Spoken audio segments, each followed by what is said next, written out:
Guys, mambo vipi? I hope mko poa. Kuna kitu nataka niwafafanulie ili muelewe.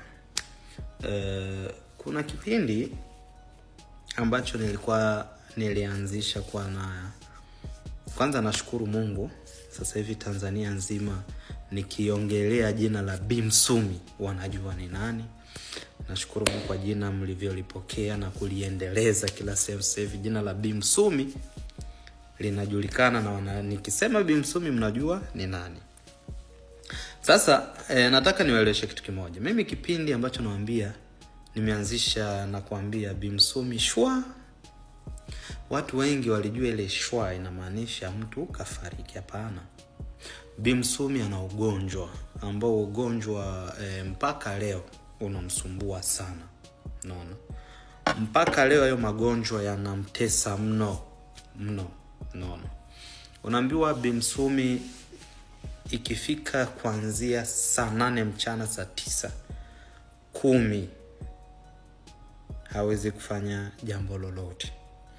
Na inasadikika kuna vitu ambavyo vimemkumba ambavyo kwa navyo. Yaani amekumbwa na tatizo la kuwa anadondoka, anakuwa kama degedege. Yaani kama ni kifafa, lakini hawaelewi kama ni kifafa au nini. Na anaweza kapoteza fahamu kwa nusu saa. Yaani na akidondoka vile anakuwa mtu yaani kama ana degedege, anakuwa anaparuka nini, povu linamtoka. Kwa hiyo kuna kwa tayari kuna watu pale special kwa ajili ya kumlinda kidondoka tu, wanalinda ile povu isiingie puani, isije kaziba pumzi. Unaona? Kwa hiyo kuna waganga mashe ambao wengi wao wametoka Msumbiji na wengine wametoka Komoro. Wengine wametoka Komoro kwa ajili ya kumtibia, lakini mpaka hivi tunavyoongea hali yake bado haijawa vizuri. Yaani haijawa vizuri, hali still narudia. Kwa hiyo mimi nilivyokuwa narudi na kusema Bi Msumi shwa haikumaanisha kwamba Bi Msumi kafa, hapana. Hilo mlielewa. Na kama nakumbuka kuna kipindi nilisema Watanzania zidisheni maombi. Kama wewe Mkristo zidisha maombi, kama wewe Muislamu zidisha dua, kwa sababu tunakaribia ushindi. Lakini kuna watu wakachukua ile ya Bi Msumi shwa wakachukulia like kama Bi Msumi amefariki. No. Hapana. Ni kutokana nayo magonjwa. Na kama nakumbuka kuna video nyingine nikaja kufanya nikasema Watanzania nataka kujua Bi Msumi yuko wapi. Kama ni mzima natembea basi wamuone, na kama haumwi, hayupo mortuary, hayupo ICU, Watanzania wanataka kumuona. Na ile video, trust me, ile video ilimfikia Bi Msumi moja kwa moja. Bi Msumi ilimfikia moja kwa moja. Na ndio maana Bi Msumi akangangana asubuhi yake ni prove wrong mapema. Yupo msibani. Ilimfikia mimi, hakuna jambo lolote ambalo ninaloliongea au nalolifanya ambalo Bi Msumi alimfikia. Kwanza Instagram kwenye Bi Msumi aliniblock Instagram, akaniblock WhatsApp. Mimi namba yake naye, WhatsApp yake naye, ni mtu tulikuwa tunaongea sana alivyoenda Marekani kipindi kile, nikamsaidia watu wa kumpokea nini, mpaka kama nakumbuka Mange pia alienda kwenye hiyo ziara. Ni mtu ambaye yani kwa kifupi tulikuwa tunaongelea. Kaniblock WhatsApp, kaniblock Instagram, kwa sababu mimi nilipinga mambo yao, nilipinga kila jambo. Na kama nakumbuka mimi nilikuwa namba 1 katika watu walikuwa wanamsupport, lakini nilipinga kila kitu chakwa kwa sababu mimi ni mtu ambaye napenda sana kusimama upande wa haki. Napenda sana kutetea haki. Mimi sio mtu wa nenda kinyume na haki. Uko huwa mimi sipo kabisa, huwa sipo huko. Sasa kuna kitu nataka niwaambie, tuachane na hayo. Kuna kitu nataka niwaambie kitu kimoja. Watu pekee wenye uwezo wa kumuondoa Bi Msumi madarakani ni wananchi.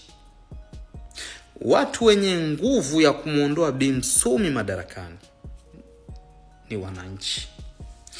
Watu wenye kuleta mapinduzi na mabadiliko Tanzania still ni wananchi. Nikisema wananchi haimaanishi Young Africa, hapana, maanisha wananchi kwa ujumla, Tanzania kwa ujumla. Tuondoe itikadi za chama, tuondoe itikadi za udini, tuondoe itikadi za ukabila. Wananchi wote kuweni kitu hiki kimoja ili kuweza kushinda. Kwa sababu acha niwaambie strategy ambayo Bi Msumi alitumia. Bi Msumi aliweza kuwashika yani strategy alivyoingia madarakani.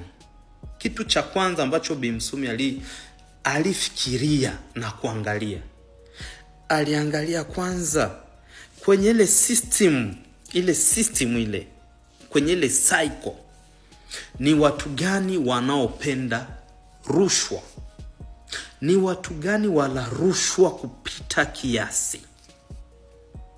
Akachunguza kwenye jeshi, akaangalia, akampata Mkunda. Alivyompata Mkunda akamteua, unaona Mkunda, okay, huyu Mkunda mkuu wa majeshi, weka hapo. Akachunguza kwenye jeshi la polisi, nani anapenda kula rushwa kupita kiasi. Akampata Wambura. Alivyompata Wambura hapo akasimamia jeshi lote la polisi Tanzania. Akafanya tena research kwa maafisa usalama wa taifa. Research titi akachunguza okay, kwenye usalama wa taifa nani mwingine anapenda rushwa, anayekula rushwa kupita kiasi. Akampata Mombo. Kwa hiyo alivyowapata wote akawaweka. Bi Msumi alichokifanya, alivyoacha, aliwapa uhuru wa watu watatu ambao ni Mkunda, Wambura na Mombo. Akawapa uhuru wa kuiba, akawapa uhuru wa rushwa kula wanavyotaka, yani akawaacha wakajiachia. Sasa alivyofika time ya kwanza, yale mambo yake madudu yake, kuua kuteka, akaanza kwa Mkunda. Baba, mbona hiki kitu umefanya hivi na hivi na hivi na hivi? Mbona umekula hiki na hiki na hiki na hiki? Hii pesa mbona hivi na hivi na hivi umetumia? Wale walichokuwa nakifanya wanakiri kosa, mama tusamee, nini hivyo. Bi Msumi anapita na panisha, yani nilikuwa nawafukuza kazi, nilikuwa nakuachisha kazi sana, sema tu na kusamee. Lakini hata kama unakula, kula kwa uangalizi. Kwa hiyo kwa Wambura the same, kwa Mombo the same, wanachezesha hivyo hivyo.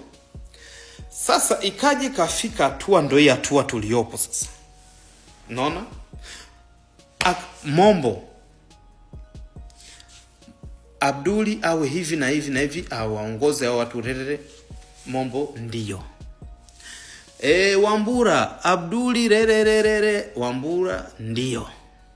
Mkunda, Abduli 1 2 3, Mkunda ndio. Kwa hiyo wao wote wanakuwa ni ndio, na wote wanakuwa nafanya zile kama kulipa fadhila kwa Bi Msumi kwa jinsi anavyowaacha wale rushwa wafanye wanachokitaka.